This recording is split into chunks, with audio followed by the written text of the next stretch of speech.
Здравейте! Днес ще направим една подредба, за да видим каква информация ще достигне до нас от висшите сили. Ще използвам тези три колоди. С тази, основната, ще попитаме къде се намираме ние в момента в нашия живот. Какво се случва около нас в момента, в нашия свят, в нашия живот. С тази колона ще попитаме как висшите сили виждат нашите партньорски отношения в момента. Там, където е нашето страстно желание, там, където са нашите връзки с нашия партньор по страст, било то съпруг, приятел или просто някакъв партньор за секс. А с тези карти ще попитаме как висшите сили виждат нашите духовни, сърдечни стремления. Какво е важно да знаеме? Какво иска нашето сърце? И така. Започваме. Ще изтегля първо карти. Ето с това тесте, както казахме, за да видим къде се намираме в момента в живота си. Тъй като днес е такъв ден за анализ, за да видим на правилния път ли сме, това, което се случва в живота ни, добре ли е за нас. Днес е 27-ми лунен ден. Ако изкараме деня приятно, значи всичко, което правим в живота си на този етап, е правилно за нас. Нека да видим на какъв етап се намираме в момента. Кралят на жезлите е на дъното на колодата. Гледа към нас, което означава, че да, ние се намираме в едно такова добро състояние, в което упражняваме контрол над живота си и се чувстваме спокойни и доволни от това, което имаме. Отварям картите.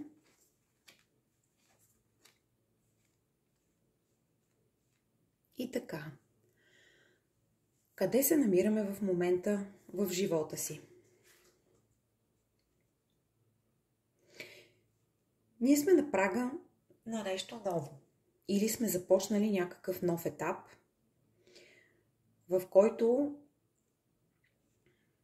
искаме да променим нещата, които имаме в живота си от материална гледна точка.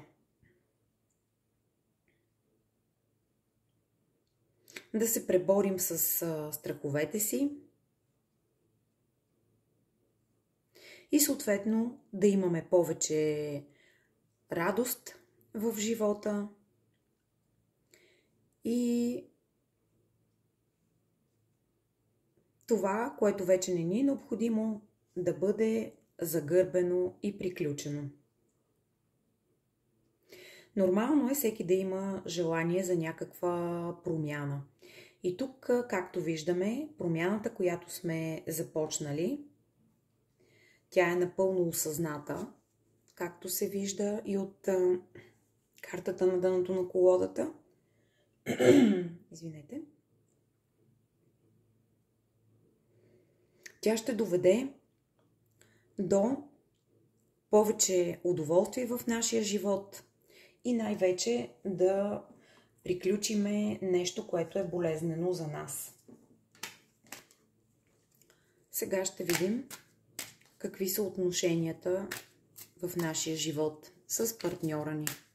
На какъв етап се намират те в момента.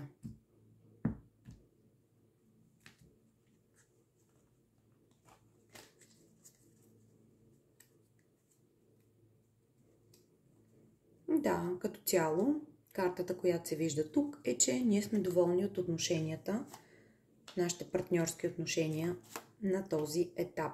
Имаме си партньор, с когото си прекарваме едно чудесно време, което да е приятно и за двамата.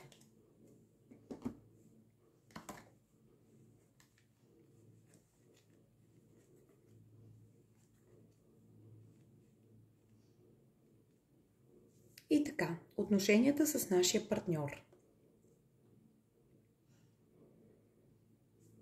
Картата на любовниците се падна тук и то като централна карта, което показва, че да, ние си имаме партньор, някой с когото ни е приятно, с когото прекарваме чудесно времето си, но същевременно гледаме и в друга посока.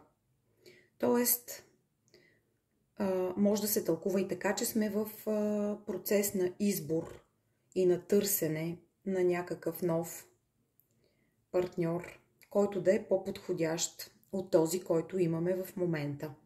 И дава ни се такъв шанс да преминем от другата страна, с други думи, да отидем към някакви нови отношения, с които да ни бъде по-приятно. Защото, както се вижда в картите тук, ние сме вече започнали търсене, защото естествено, освен нашия партньор, има още много други жени, мъже, в зависимост от това кой гледа. Така че изборът е наличен и изборът, който искаме да направим този път, е повече ориентиран към това какво искаме ние. Какво искаме ние, какво е важно за нас да бъде постигнато. Тоест, тук видяхме, че в материалната сфера искаме да започнем някакъв нов етап като цяло в живота ни. И на двете места има рицар, т.е. процесите са започнали. Както в цялостен аспект в нашия живот, ние сме на прага на нов етап и сме започнали вече да търсим начин за по-добър живот, за освобождаване от тези страхове, които ни мъчат, тежките мисли нощно време. Искаме да се наслаждаваме на живота, искаме по-хубави неща за себе си. Повече емоции, повече цветност, повече щастие, да сложим край на това, което ни е, най-вече на тези тъмни мисли, които ни пречат да живеем пълноценно. Също така и тук, във връзка с нашите партньорски отношения, ние вече сме започнали да гледаме в една нова посока на избор, ориентирайки се към себе си. И тук последната карта показва, че такъв шанс ни се дава от съдбата. И сега, както казахме, ще видим какво иска нашето сърце, какво е това съкровенно наше желание вътре, което може би чуваме, може би не чуваме. Сърцето, компасът в живота. Свържете се отново с сърцето си. Това означава, че не винаги обръщаме внимание на това, което иска нашето сърце. Тук излязаха две карти, така че ще ги оставя.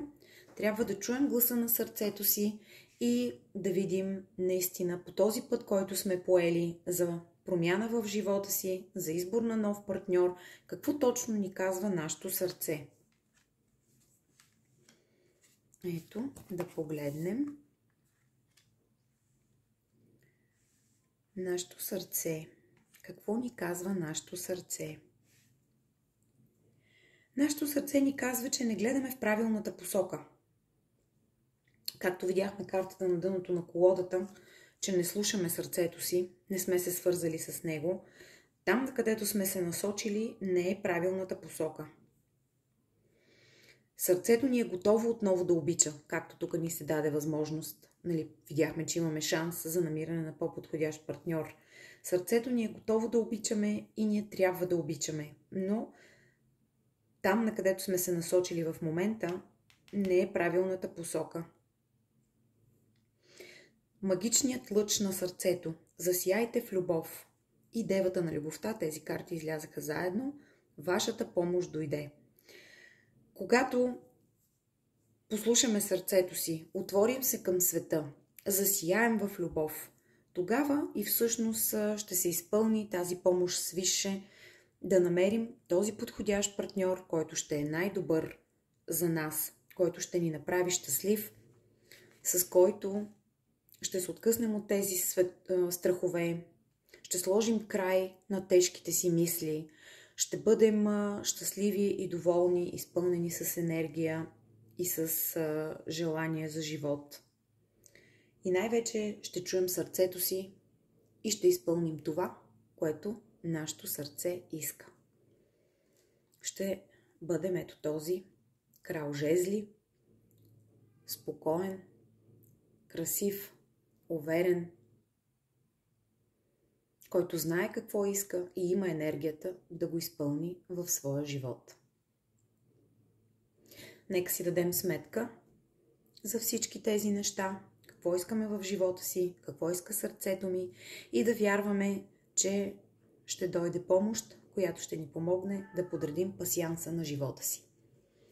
Благодаря на картите, благодаря и на вас.